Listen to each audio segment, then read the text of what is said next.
If you look at my big family, which consists of my parents, myself, my 5 siblings, y mi abuelita, people often thought that we were immigrants. Like many immigrant families, my parents migrated from Puerto Rico. What we had in common was that we came to a new land and we wanted to be seen, be heard, and understood. Although my parents only had a second grade education, they made many sacrifices and they worked very hard. And eventually, my father went on to open a bodega. My father was met with success because he spoke the language of his customers.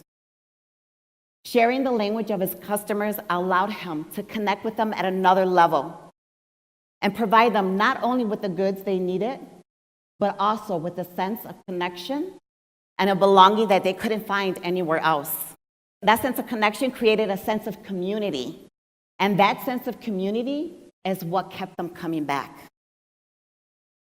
Unfortunately, my parents' biggest struggle was that they could not communicate with the outside world. Because of their limited English proficiency, my siblings and I often served as interpreters at medical appointments, at the bank, and even on the phone calling the electric and gas company.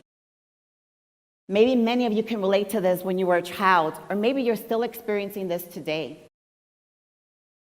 Then you have the story of my 2 sisters, Sonia and Lucy.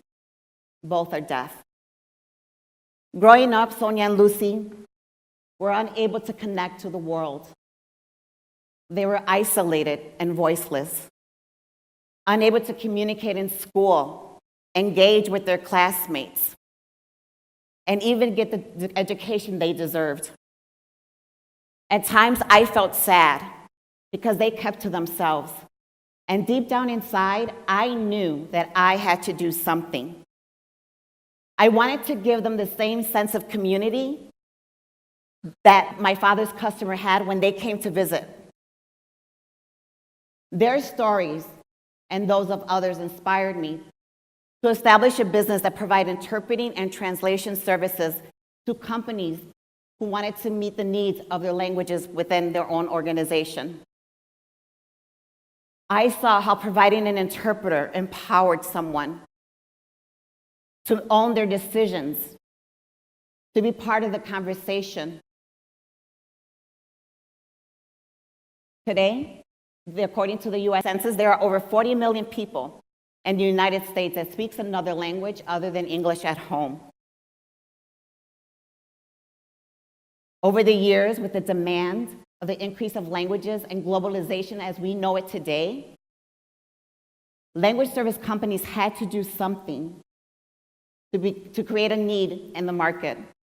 And that is when video remote interpreting, otherwise known as VRI, was born. If you haven't experienced it, it's like FaceTime, Zoom, or Skype. When video remote interpreting evolved, I started to worry. I wondered how the person, the end user, would feel because they already felt disempowered, alone, and confused. Now, don't get me wrong. It's an effective tool.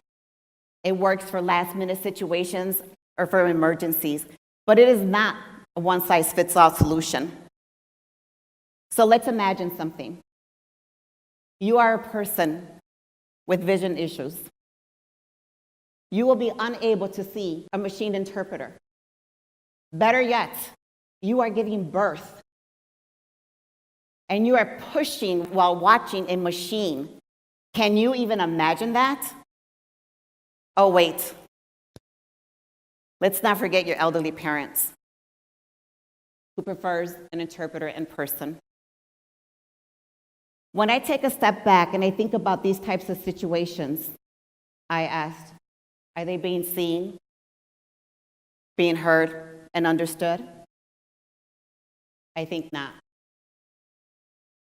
As technology evolves, we will continue to be amazed by its innovation and advances. But we cannot forget the value and the resources that are innate in each of us We have the power to inspire, to animate, and to help others. We are our best when we come together and trade smiles, exchange a laugh, or offer hope to someone. These, among other things, are nature's wires and screens. It helps us create an understanding that provides the strongest and fastest communication that we will ever need, the human connection. I am Elizabeth Colon.